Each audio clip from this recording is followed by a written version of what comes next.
ഞാൻ ഈ ഹോട്ടലിന്റെ ഓണർ വിക്രമിനെ കാണാൻ വന്നതാണ്. എന്താ പറഞ്ഞേ? വിക്രം സാറിനെ കാണാവുന്നതാണെന്നോ? നിന്നെ പോലത്തെ ലോക്കൽസിനെ കൊണ്ട് വിക്രം സാർ ബാത്റൂം പോലും കഴിയിക്കില്ല. പിന്നെയാണ് അദ്ദേഹത്തെ കാണാൻ കാര്യം വന്നിരിക്കുന്നത്. അവന് മുതലാളിയെ കാണണമെന്ന്. മര്യാദയ്ക്ക് ഇറങ്ങിപ്പോടാ.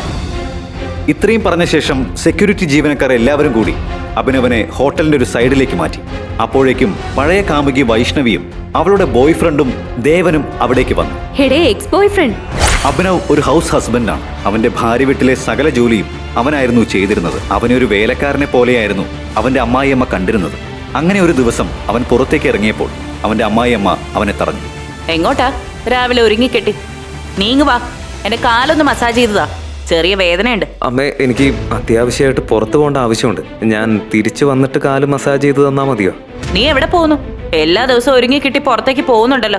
എന്റെ മോളുടെ സമ്പാദ്യം ദൂർത്തടിച്ച് ജീവിക്കാൻ നിനക്ക് നാണോ ഇല്ലേ? അവളുടെ പൈസക്ക് പുറത്ത് ആരെയോ കാണാൻ പോകുന്നു. പുറത്തു നടക്കുന്ന വഴക്ക് കേട്ട് അഭിനവിന്റെ ഭാര്യ അനന്യ പുറത്തേക്ക് ഇറങ്ങി വന്നു. എന്താ ഇവിടെ രാവിലെ തന്നെ വഴക്കുണ്ടാക്കാൻ വേണ്ടിയിട്ട് ഇവിടെ ഇപ്പൊ എന്താ സംഭവിച്ചത്? എന്നോട് ചോദിക്കാതെ നീ നിന്റെ ഭർത്താവിനോട് ചോദിക്ക. ഒരു പണിക്കും പോവാതെ നിന്റെ ഭർത്താവ് ഇവിടെ അടയിരിക്കാൻ തുടങ്ങിയിട്ട് കുറെ കാലമായി. നീ ഇപ്പൊ തന്നെ അവൻ ഇവിടുന്ന് ഇറക്കി വിടണം.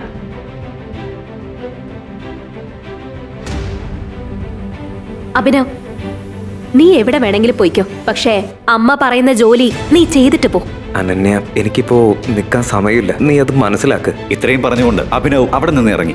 ഇത് കണ്ടതും തന്നെ അനുസരിക്കാത്ത മരുമോനോട് ഷർമിളയ്ക്ക് കൂടുതൽ ദേഷ്യം തോന്നി. അവൻ തിരിച്ചു വരട്ടെ, ഞാൻ കാണിച്ചു കൊടുക്കാം. ഈ തെരുവ് പട്ടിയെ ഞാൻ എന്താ ചെയ്യാൻ പോകുന്നതെന്ന് കണ്ടോ? അവനൊരു പാഠം പഠിച്ചില്ലെങ്കിൽ എന്റെ പേര് ഷർമിള എന്നല്ല. അഭിനവ് അവന്റെ അമ്മായിയമ്മയുടെ കയ്യിൽ നിന്ന് എങ്ങനെ രക്ഷപ്പെടും? ഇതെല്ലാം അനുഭവിക്കേണ്ട കാര്യം അവനുണ്ടോ? നിക്ക്, നിങ്ങളിത് എന്നെ എങ്ങോട്ടാ വിളിച്ചോണ്ട് പോകുന്നേ? ഈ റെസ്റ്റോറന്റ് നമ്മളെ പോലത്തെ പാവങ്ങൾക്ക് പറഞ്ഞിട്ടുള്ളതല്ല. വലിയ ബിസിനസ്സുകാരും പണക്കാരുമാ ഇവിടെ വരുന്നത്. എന്റെ ഡ്രസ്സ് എന്നെ ഒന്ന് നോക്ക്. എടാ, റോഡിൽ ഫുട്പാത്തിൽ ഡ്രസ്സ് വെക്കുന്ന ചേച്ചിയെ പോലും ഉണ്ട് എന്നെ കാണാൻ. നീ എന്തൊക്കെ ഈ പറയുന്നത്? അബി, ഞാൻ പറയുന്ന ഒന്ന് കേക്ക്. നീ ആ റെസ്റ്റോറന്റിൽ ഇരുന്ന് ഭക്ഷണം കഴിക്കുന്നവരെ നോക്ക്. വലിയ വലിയ ആളുകളാ അവിടെ ഇരിക്കുന്നത്. എടീ, നിന്നെ കാണാൻ കിടു ലുക്കാണ്. Trust me. അബി, ഇത് ഈ സിറ്റിയിലെ ഏറ്റവും വലിയ റെസ്റ്റോറന്റാ. നമ്മുടെ കയ്യിലെ ബഡ്ജറ്റിന് ഇവിടുത്തെ വെള്ളം കുടിക്കാൻ പോലും പൈസ തികയില്ല. അനന്യ, നീ ആവശ്യമില്ലാത്ത കാര്യം ഒന്നും ആലോചിക്കണ്ട. നിന്റെ ബർത്ത്ഡേ അല്ലേ, വാ. ആണോ? നീ കഷ്ടപ്പെട്ട് പാർട്ട് ടൈം ജോലി ചെയ്ത് ഡെലിവറി ചെയ്തുണ്ടാക്കിയ പൈസ ഒറ്റയടിക്ക് പൊട്ടിക്കണം. അനന്യ, നീ അത് എനിക്ക് വിട്ടേക്ക്, ഞാൻ നോക്കിക്കോളാം. ഞാൻ ടേബിൾ നമ്പർ 3 പോകുന്നു, നീ അങ്ങോട്ടേക്ക് വാ. വേണ്ട. അനന്യ അഭിയെ തടയാൻ വേണ്ടി അവന്റെ പുറകെ പോയി. വേഗത്തിൽ പോയപ്പോൾ അവൾ അറിയാതെ റെസ്റ്റോറന്റിൽ വന്ന ഒരു ബിസിനസ്സുകാരനെ തട്ടി. അയാളുടെ വില കൂടിയ കോട്ടിൽ റെഡ് വൈൻ വീണു. അയാൾ ദേഷ്യത്തിൽ ഗ്ലാസ് എറിഞ്ഞു പൊട്ടിച്ചു. സോറി, ഞാൻ കണ്ടില്ല. നിനക്കെന്താ കണ്ണ് കണ്ടൂടെ? നിന്നെ പോലത്തെ ലോക്കൽസിനൊക്കെ ഈ ഹോട്ടലിൽ കയറ്റിയത് ആരാ? നിനക്കറിയോ ഈ സൂട്ടിന്റെ വില എന്താണെന്ന്? 20 ലക്ഷത്തിന്റെ സ്യൂട്ടാണ് നീ വൈനൊഴിച്ച് കറയാക്കിയത്. സർ, ഞാൻ പറഞ്ഞില്ലേ സോറി, എനിക്കറിയില്ലായിരുന്നു. ഞാൻ സോറി. നീ എന്താ വിചാരിച്ചേ? സോറി പറഞ്ഞാൽ ഞാനങ്ങ് വിടുവെന്ന്? ഈ സ്യൂട്ടിന്റെ വില നീ തരൂ. എന്താ പറഞ്ഞേ? ഒന്നുകൂടെ പറ. അരെ വാ, ഇതേതാ യുദ്ധഭൂമിയിൽ ഒരു പുതിയ നടൻ. നിനക്ക് ഈ റെസ്റ്റോറന്റ് സ്റ്റാൻഡേർഡിനെ പറ്റി അറിയില്ലേ? ഇതൊന്നും അറിയാതെ വലിഞ്ഞു കയറി വന്നേക്കോണോ? അതൊക്കെ അവിടെ നിൽക്കട്ടെ. നീ ആദ്യം എന്റെ ഭാര്യയോട് മാപ്പ് പറയും. വേണ്ട. ഓ, ഞാൻ നിന്റെ ഭാര്യയോട് മാപ്പ് പറയണമല്ലേ? നിനക്ക് ഞാൻ ആരാണെന്ന് അറിയോ? എടാ, നമുക്ക് മാപ്പ് പറയാതെ ഇവിടുന്ന് പോവാൻ പറ്റില്ല. He's owner of Shinkani industry. Please. നിനക്കെന്താ കാര്യം പറഞ്ഞാൽ മനസ്സിലാവില്ലേ? എന്റെ ഭാര്യയോട് മാപ്പ് പറയാതെ നീ ഇവിടെ നിന്ന് പോവില്ല. നീ മാപ്പ് പറഞ്ഞില്ലെങ്കിൽ ഇന്നത്തെ ഈ ദിവസത്തെ ഓർത്ത് നീ ദുഃഖിക്കും. അഭിനവിന്റെ ഭീഷണി കേട്ട ഉടനെ തന്നെ ആ പണക്കാരൻ ചുറ്റും നോക്കി. റെസ്റ്റോറന്റിൽ ഭക്ഷണം കഴിച്ചുകൊണ്ടിരുന്ന എല്ലാവരുടെയും മുന്നിൽ അയാൾ അപമാനിതനായി നിന്നു. ഞാൻ ഈ രാജ്യത്തെ തന്നെ ഏറ്റവും വലിയ ഡയമണ്ട് ബിസിനസ് രാജാവാണ്. നിനക്കൊക്കെ സ്വപ്നം കാണുന്നതിനപ്പുറമാണ് എന്റെ റേഞ്ച്. മന്ത്രിമാരും MLA മാരും അല്ലേ എന്റെ പോക്കറ്റില്. ഒരൊറ്റ ഫോൺ കോൾ മതി നിന്റെ ജീവിതം എനിക്ക് തകർക്കാൻ. ഞാനൊന്ന് ഞൊടിച്ചാൽ മതി, പിന്നെ നീ തീർന്നു. നിന്റെ ഈ ബിസിനസ് പിന്നെ ഉണ്ടാവില്ല. തകർത്ത് കളയും ഞാൻ. എന്താ കാണണോ? അഭിനവ് അങ്ങനെ വെല്ലുവിളിച്ച ശേഷം അവൻ അവന്റെ ഫോൺ എടുത്ത് ആർക്കോ മെസ്സേജ് ചെയ്തു. മെസ്സേജ് ചെയ്ത ഉടനെ തന്നെ ആ പണക്കാരന് ഒരു ഫോൺ വന്നു.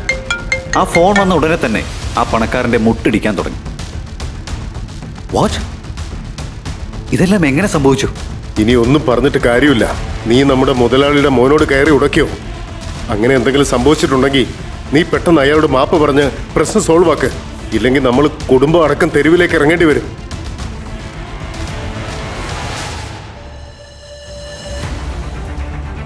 നീ ഇതെല്ലാം എങ്ങനെ ചെയ്തേ? നീ ശരിക്കും ആരാ?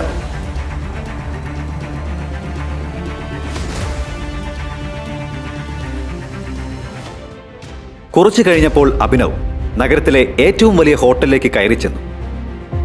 അവനെ കണ്ടതും സെക്യൂരിറ്റി അഭിനവിനെ തടഞ്ഞു നിർത്തി. നീ ഏതാടാ?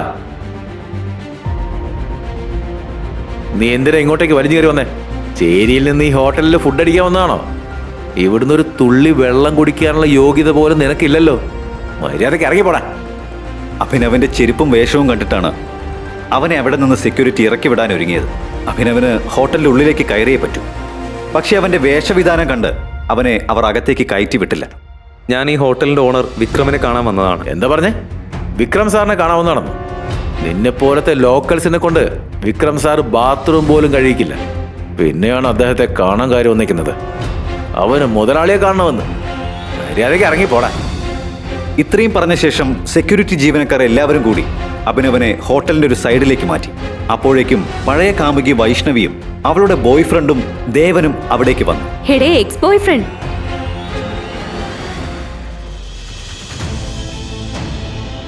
ഭിക്ഷക്കാരനെ ഇങ്ങനെ അപമാനിക്കല്ലേ?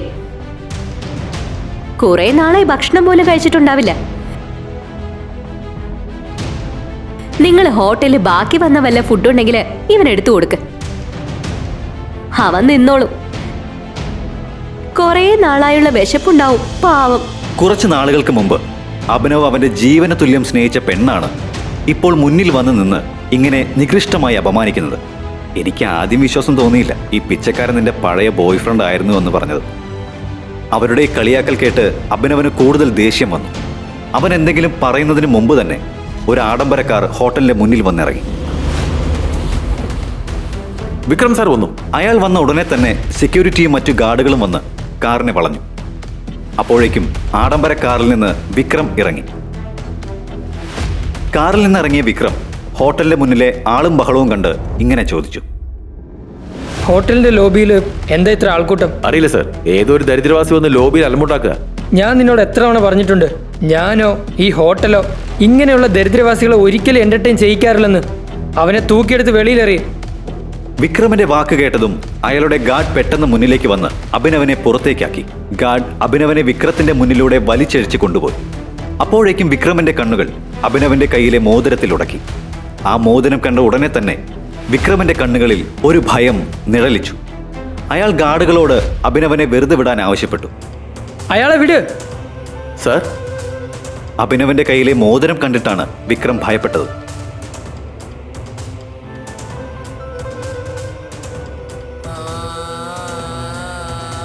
ടൈഗർ.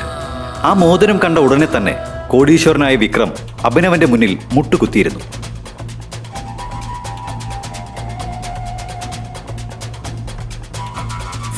സോറി സാർ, എനിക്ക് സാറിനെ മനസ്സിലായില്ല. എനിക്ക് മാപ്പ് തരൂ ടൈഗർ. എന്തുകൊണ്ടായിരിക്കാം നഗരത്തിലെ ഏറ്റവും വലിയ കോടീശ്വരനായ വിക്രം അഭിനവനെ കണ്ട് ഭയപ്പെട്ടു നിന്നത്? ആ മോതിരത്തിന്റെ കഥ എന്തായിരുന്നു? എല്ലാത്തിന്റെയും സത്യാവസ്ഥ എന്തായിരുന്നു?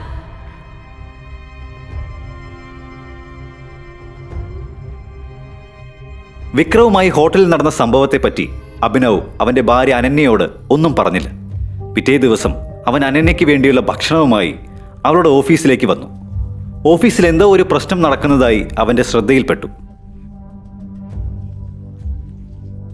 അപ്പോഴാണ് ചാനലിൽ ബ്രേക്കിംഗ് ന്യൂസ് വന്നത്. അനന്യ മേനോന്റെ കമ്പനിയുടെ ടെൻഡർ ഗവൺമെന്റ് ക്യാൻസൽ ചെയ്തു. ഈ ന്യൂസ് ഫ്ലാഷ് ആയതുകൊണ്ട് കൂടി അനന്യ മേനോന്റെ കമ്പനിയുടെ ഷെയർ മൂക്കുകുത്തി താഴേക്ക് വീണു. അനന്യ മേനോൻ അവരുടെ കമ്പനിക്കുണ്ടായ നഷ്ടം എങ്ങനെയാണ് നികത്താൻ പോകുന്നത്? Guys, the situation doesn't look good. ഇത് നമ്മുടെ അവസാനത്തെ ചാൻസ് ആണ്. ഈ കമ്പനിയെ പൊളിച്ചു പണിയാനുള്ള ലാസ്റ്റ് ചാൻസ്. ശ്രീരാഗ് അനന്യയുടെ ഫാമിലി ഫ്രണ്ടും ബിസിനസ് പാർട്ട്ണറുമാണ്. മുത്തശ്ശൻ ഹരിദേവ മേനോന്റെ മരണശേഷം കമ്പനി ഏറ്റെടുത്ത അനന്യ ഒരു സഹായത്തിന് വേണ്ടിയാണ് ശ്രീരാഗിനെ പാർട്ട്ണറായി കൊണ്ടുവന്നത്.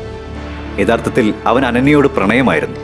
പക്ഷെ അനന്യയുടെ മുത്തച്ഛൻ ഹരിദേവ മേനോൻ അതിനെല്ലാം മുമ്പേ തന്നെ അനന്യയുടെ വിവാഹം ഒരു സാധാരണക്കാരനായ ഒരു ഡെലിവറി ബോയുമായി നടത്തിയിരുന്നു. കമ്പനിക്ക് ഉണ്ടായ നഷ്ടം എങ്ങനെ നികത്തണമെന്ന് അനന്യ ആലോചിച്ചുകൊണ്ടിരുന്നപ്പോൾ കമ്പനിയുടെ ചീഫ് ഫിനാൻഷ്യൽ ഓഫീസർ ഇപ്രകാരം പറഞ്ഞു: ടെൻഡർ നമുക്ക് കിട്ടാത്തത് കൊണ്ട് നമ്മുടെ മുഴുവൻ ഇൻവെസ്റ്റേഴ്സും ഫണ്ട് ക്യാൻസൽ ചെയ്തു. And the balance sheet also dozens looks good. ഇതിങ്ങനെ തുടർന്ന പിന്നെ നമ്മളെല്ലാവരും നടുത്തെരുവിൽ ചെന്നിരിക്കേണ്ടതായിട്ട് വരും. മോഹിത്, നിനക്ക് നല്ലോണം അറിയാം ഈ കമ്പനി ഇങ്ങനെ ആക്കാൻ വേണ്ടി എന്റെ മുത്തശ്ശൻ എന്തുമാത്രം കഷ്ടപ്പെട്ടുവെന്ന്. വർഷങ്ങളായുള്ള അദ്ദേഹത്തിന്റെ കഷ്ടപ്പാടുകൊണ്ട് നമ്മുടെ രാജ്യത്തിനകത്ത് മാത്രമല്ല വിദേശത്തേക്ക് പോലും കമ്പനി വളർന്നിരിക്കുക. അതെങ്ങനെയാണ് ഒരു ദിവസം കൊണ്ട് ഇങ്ങനെ മൂക്കുകുത്തി വീഴാൻ പോകുന്നത്? അതൊരിക്കലും സംഭവിക്കില്ല. എന്തെങ്കിലും ഒരു വഴി നമുക്ക് മുന്നിൽ വരും.